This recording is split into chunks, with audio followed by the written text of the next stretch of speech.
Station 6, Station 4, responding to 439. Be advised. Caller states there's heavy black smoke at this time. Still unknown if there are people in the AD or not. Tragedy right before the holidays. A family of 5, including 3 children, died in a house fire in Lawrence County this morning. That's where we start. I'm Kenesha Dees. The Hillsborough Fire Department first arrived on the scene about 5:45 a.m. and saw this, what you see behind me, a house engulfed in flames. The fire happened in the 1400 block of County Road 438 in Hillsborough, northwest of Decatur. Several local agencies were called to help, along with the ATF and state police. Fox 54's Caleb Aguayo shows us how the tragedy unfolded.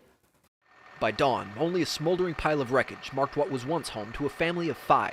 The early morning fire burned down that structure and took with it the lives of 2 adults and 3 children here in Lawrence County. The parents were Chris and Lisa Hill. Their children, Chris Jr., Ashanti, and Tay. The county coroner tells us the remains of those killed were burned beyond recognition. 4 of them were found in a den area, and 1 was alone in a bedroom. It's still unclear what started the fire, and officials say they are working to get those answers. Cortland Fire Chief Scott Norwood describes the response. When we arrived on the scene, of course, we had a fully involved structure fire. The southeast side was probably the origin of the fire because it was already caved in. And the fire, it was totally involved, but we still had walls standing on the northwest side of the house. And the family is grieving, coming out in the dozens to support one another after this sudden tragedy. They say they had just celebrated Thanksgiving together and were getting ready to get together for Christmas. You just had Thanksgiving and everything together. Like for real, like my uncle was just at my house, literally, the night before last. My cousin Gavin, he was here last night, spending time with him. He called me crying too. I said he don't know what happened because he left around about 11 o'clock last night to go home, and so it had to happen in a wee bit of morning, like, 2, 3 a.m. where I still don't know how the fire started. The family says they're coming together now, adding that the love and support is critical, and officials are asking you to keep the family in your prayers. Multiple agencies have come together to work this tragedy. Everybody, please remember this family. This the Bankhead family and Hill family. This is a tragedy. This is one of the worst fire fatalities that I've ever worked. But the road ahead will be measured in years. In Lawrence County, I'm Caleb Aguayo, Fox 54 News. A horrible, horrible tragedy. Lawrence County schools reacted to the news of the fire on Facebook, posting, quote, "Our Lawrence County school family is heartbroken. We are keeping the affected families close in our hearts during this unimaginable time," end quote. The school district also says school counselors and support staff will be available to help students and staff in the days ahead. The family says they're looking to put up a GoFundMe after the sudden tragedy. They're not sure when it might go online, but we'll have that for you as soon as it's available. New details about a killing man accused of making a terrorist threat against Deschler High School. Robert Bowman, accused of posting threatening videos to social media before driving onto school property November 6th, frightening students and faculty. According to court documents from today, Bowman's attorney filed a motion to reduce Bowman's $10,000 cash-only bond on the grounds it doesn't account for Bowman's financial circumstances. The defense wants the court to convert it into a secured or property bond. A Limestone County judge also set an April 2nd hearing to determine whether Bowman's suspended sentence back from 2023 will be revoked. Right, well, here is a look from Lawrence County where you can see lots of cloud cover, and it was cold in addition to that. A recipe for just not the best weather I personally would describe. And it also rained. Wet and cold today. Joining us tonight is Fox 54 weather impact meteorologist Emily Owen. Emily, how much longer will this cold weather and cloud cover carry on? Well, I can tell you it will last at least through the weekend. So unfortunately, we're not looking at a whole lot of sunshine heading into this Saturday and Sunday. And it looks like a little bit of rainfall going to mix back into the forecast as well, heading into Sunday night, early Monday morning. But here, those clouds back behind me, it's pretty much blanketing the entire Tennessee Valley. And zooming things out, I'll show you what exactly we've got left of it. All of this that you see off to the west, it's taking an eastward direction, so we'll maintain cloud cover for the rest of tonight, and like I mentioned earlier, for majority of this weekend as well. Now it is keeping temperatures a little on the cooler side, 39 right now in Florence, 37 in Pulaski. We're sitting at 41 right now in Huntsville. Coleman also seeing 41 degrees. Temperatures eventually going to fall into the mid and upper 30s for the overnight tonight, and a little bit of patchy fog could develop in some areas, so we'll have to watch for that as well. Now coming up later on in the show, I'll tell you when you can expect to see rain heading into the weekend, and I'll tell you just how cold we're going to be getting heading into the next couple of days. Kanisha. Thank you, Emily. We have the latest information for you about an 18-year-old accused of threatening 11 Athens high school resource officers. We told you yesterday Athens police arrested Carson Butler in June when the then 17-year-old allegedly made a threat online against Athens High School. He now faces 5 felony charges, including terrorism and attempted murder, after a grand jury indicted him. FOX54's Valentina Chalala tells us more about the groups he was allegedly associated with and the concerns from parents. The indictment against Carson Butler accuses him of working with multiple online extremist networks. Experts say these communities often encourage violence and target young users. Luke Baumgarter, a research fellow for the program of extremism at George Washington University, says understanding the motivation behind these groups is crucial. The main connective tissue that you'll find between each of these groups is the fact that they prioritize and glorify violence for the sake of violence. And typically what they'll do is they will strike up a relationship with somebody that they see as vulnerable or young, and they primarily target these young folks because they can't be federal informants for law enforcement, and they deem them as suitable for grooming and extracting. So what they look to do is desensitize people to the idea of violating social norms and mores. And those big 3 ones are pedophilia, Nazism, and murder. After hearing how these groups operate online, many parents say it's even more unsettling to know a local teen was possibly connected to them. Some parents also question why the school district didn't publicly announce the incident back in June when Butler was first taken into custody. Athens City Schools says law enforcement alerted them immediately, and there was no active threat, but they were limited in what they could share as multiple agencies conducted the investigation. Parents tell us they want more transparency moving forward. In Athens, I'm Valentina Chalala, Fox 54 News. Butler's initial court appearance was set for today, but that was moved to December 10th. We'll keep you updated as the case moves through the courts.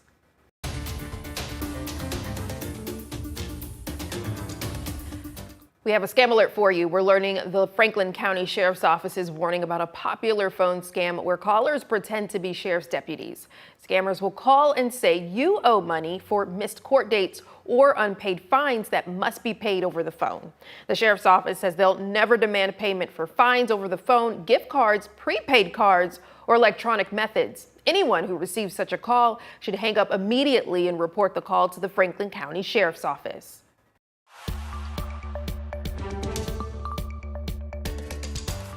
The Alabama Law Enforcement Agency ended its 7-day Thanksgiving holiday enforcement period. We're learning how many traffic deaths and violations were made across the state. According to Aaliyah, troopers investigated 7 deaths, including this one on your screen from Thanksgiving Day, and that happened on I-65 in Limestone County. Deadly crashes also occurred in Chambers, Jefferson, and Talladega counties, among others. Aaliyah also issued more than 2,500 citations, more than 1,400 warnings, and 20 DUI arrests. Aaliyah also says troopers investigated nearly 700 crashes during the enforcement period. Aaliyah says that traffic safety is important year-round, but as the holiday season approaches, you're asked to make the roads safe by practicing good driving habits. This includes designating a sober driver, using your lights in the rain, and keeping your distance from the car in front of you. New details from former Senator Doug Jones' campaign for governor. The Democrat hopeful is making his first appearance in northern Alabama since declaring his intention to run for governor on November 24th. Jones is attending a community dialogue held in Florence. Organizers say the event was scheduled before Jones entered the governor's race. The event is free and open for you to attend and is at the Mount Moriah Primitive Baptist Church on Irvine Avenue tomorrow at noon. We really wanted to bring this to the community. I think we haven't been here. Something new for you to enjoy this holiday season. Lego lovers rejoice. what's outside, but in store for you at Lego Holiday Land just ahead. And happening right now at the Orion Amphitheater, Christmas Circus celebrating the holiday spirit. I'll have more from Mid-City in just a few.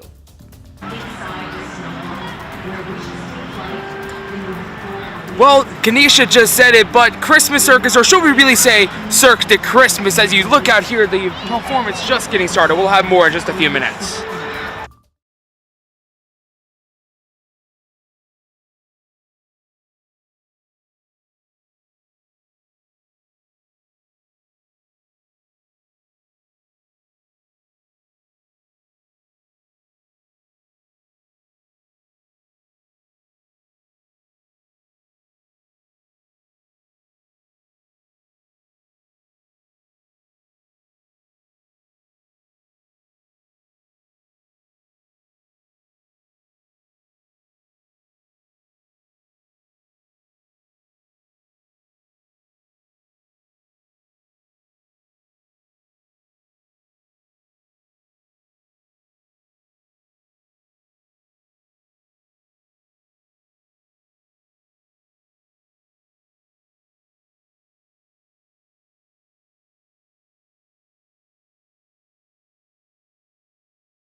I'm able to hear you. I'm able to hear everybody.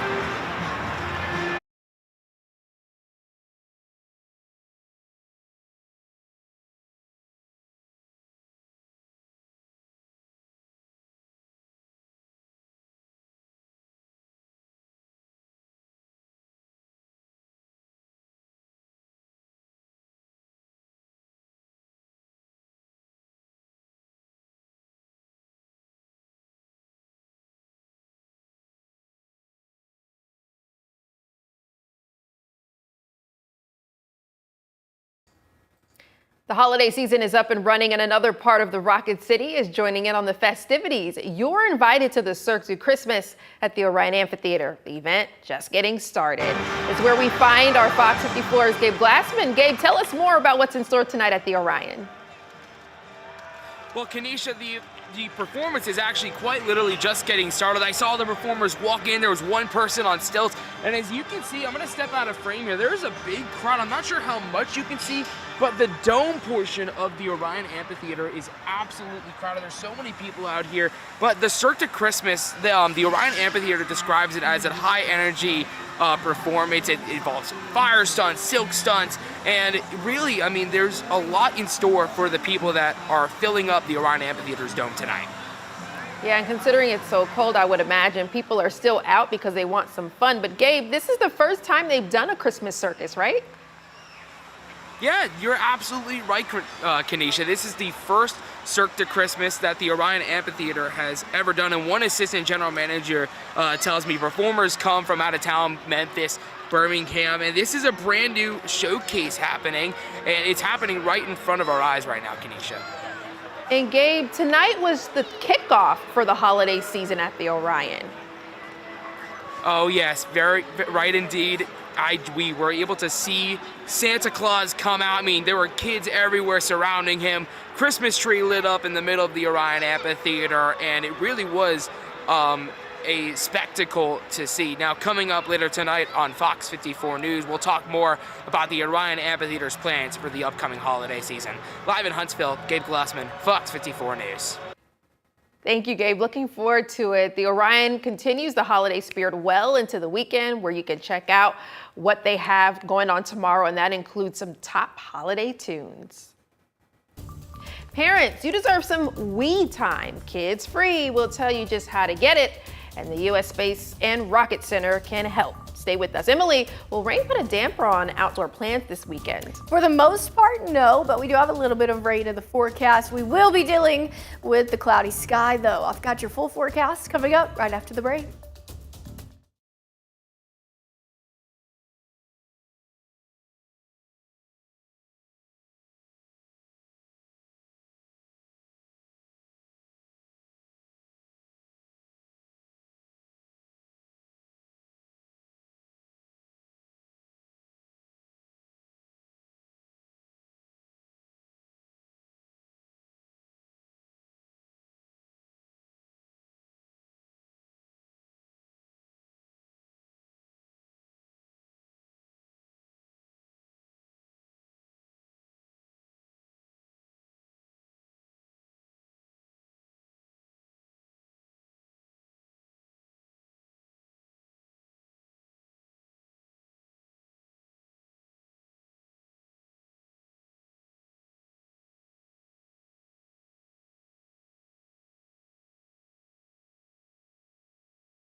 It's your chance to experience Lego like you've never seen it as part of the Bridge Street Town Center turns into brick just in time for the holiday season. Lego's Holiday Lane is in the Rocket City. It's an immersive Lego village in the middle of the Bridge Street Town Center Mall. You can experience multiple activities, including your own ornament station and a scavenger hunt. Lego says they wanted to bring this experience to a relatively new member of their community. We really wanted to bring this to the community. I think we haven't been here. We just opened up our new store. We thought, what a better way to continue that momentum by bringing another activation here. We wanted to be able to connect with our community, a group of folks who we have not been able to really give an experience to. And so this was really important for us to really drive that community sense and also connect with the folks around us. The Lego store in Huntsville opened back in May. The Village is open for you to enjoy from 10 a.m. to 6 p.m. tomorrow and from noon to 6 p.m. Sunday.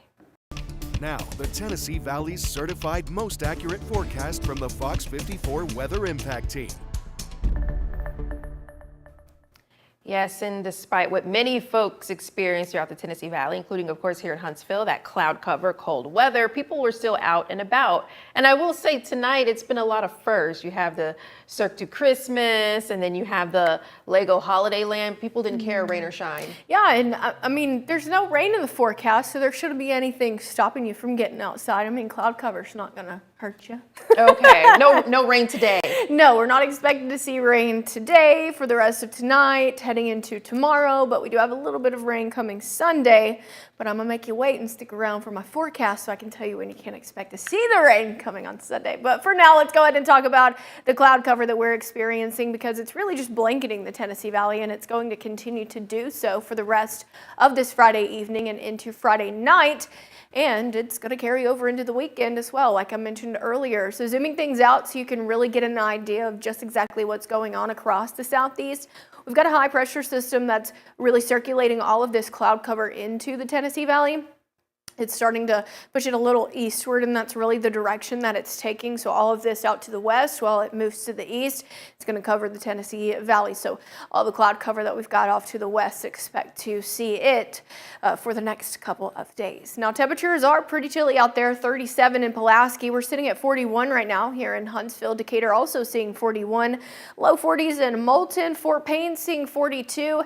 Arab has dropped to right around 39 degrees. Now, heading into the overnight tonight, temperatures not really going to move much between where we're sitting now and our overnight lows. We could drop a few more degrees, but we're looking at the mid and low 30s for the most part across the Tennessee Valley, and we could see a few areas of patchy dense fog. Now, it's not expected to be a widespread issue, but watch what happens into early Saturday morning. That's when we could really start to see those areas of patchy dense fog. Like I mentioned earlier, not a widespread issue, but some of us could run into a little bit of fog early tomorrow morning. But once the sun rises, that fog is going to lift. So it's not going to be an issue for a very long time tomorrow. Speaking of tomorrow, low 50s will continue to sit under mostly clouds. Heading into Sunday, though, we might see a little bit of sunshine peek through occasionally, but for the most part, expect to see mostly clouds for your Sunday as well. Sunday will be a little warmer, upper 50s, and it looks like we do have a little bit of rainfall that's going to be coming on Sunday too. So low temperatures for the next couple of days. We're looking to remain around average for this time of the year. But watch what happens Tuesday. Tuesday morning, waking up, we're looking at 29 degrees here in Huntsville. So across the Tennessee Valley, expect pretty much the same upper 20s. So it is going to be below freezing heading into early Tuesday morning. So expect to see widespread freezing conditions Tuesday. And even though the temperatures are going to be above freezing for Wednesday, it's looking like we're going to see widespread frost early Wednesday morning as well. Now, the rain on Sunday is going to be coming Sunday night and into early Monday morning. So during this day on Sunday, it's looking like we're going to be staying dry. So that's where that 20% comes into play on Sunday and Monday. And then beyond Monday, heading into next week, it looks like conditions going to remain dry. So we are in for a streak of dry weather here across the Tennessee Valley. So your 7-day forecast, we're going to be in the mid-30s for the overnight tonight. Heading into Sunday afternoon, we'll be seeing the upper 50s, a little bit of rainfall. Heading into next week, early morning Monday showers, below freezing Tuesday morning. We'll see some sunshine though. That will carry over into Wednesday, but the clouds return next Thursday, mid-50s next Thursday. And then by about this time next week, it looks like high temperatures will be getting really close to that 60-degree range as well. And we'll continue to keep mostly clouds in the forecast.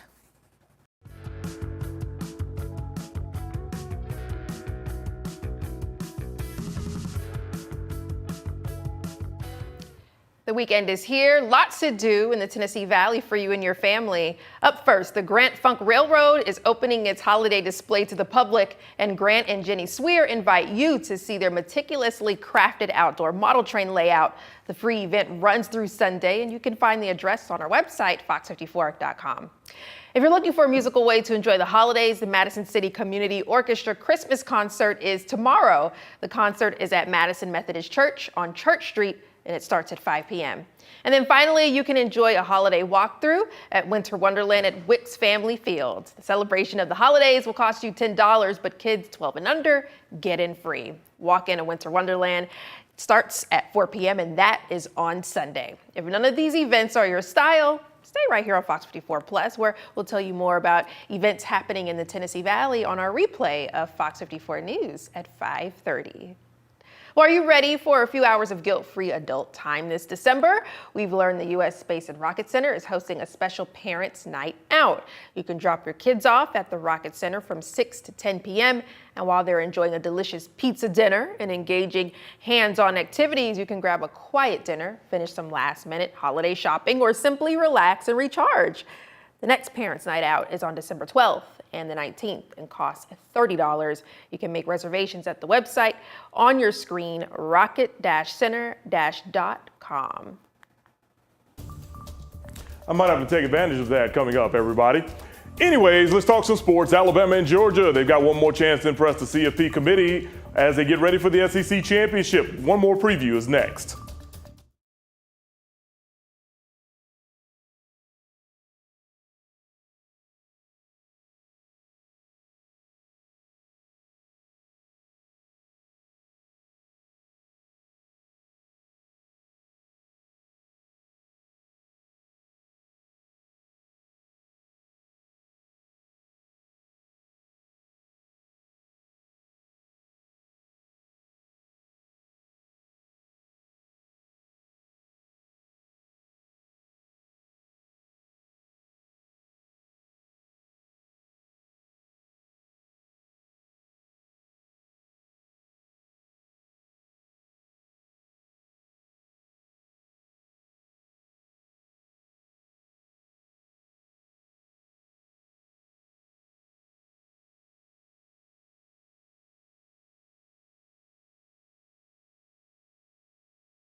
Fox 54 Sports is sponsored by Alpha Insurance. The countdown to the SEC football championship is on, and tomorrow's title game between Alabama and Georgia has quite a bit of history. These two teams played for the same trophy back in 2023 when the Tide won that one 27-24. A year before that, the Bulldogs beating the Tide for the national title in Indianapolis. The most recent time in which they faced off was during the regular season back in September, Alabama going on the road and handing Kirby Smart and his team their only loss of the regular season. College football playoff implications are still at stake with this contest as well, and being in this position is what Alabama has been working on since the offseason, and now it's right there in front of them. This is what our program's been built on, is winning championships, and it starts with an SEC championship. And so, it's a long road to get to this spot, to be, again, 7-1, really 2 points away from being 8-0. And, that's the way we look at it. And just guys are excited to go really try to attack one of the goals that we had from the beginning. Alabama and Georgia Part 2 in 2025 going down this Saturday in Atlanta. Kickoff tomorrow inside Mercedes-Benz Stadium, set for 3 p.m. This morning, thousands of soccer fans tuning in to Fox Sports for the 2026 World Cup draw, which was held at the Kennedy Center. 48 teams were split into 12 groups for the opening stage. The United States, they'll play Paraguay first in Los Angeles. Also in their group is Australia, and a European team that will be decided in a qualifying match in March.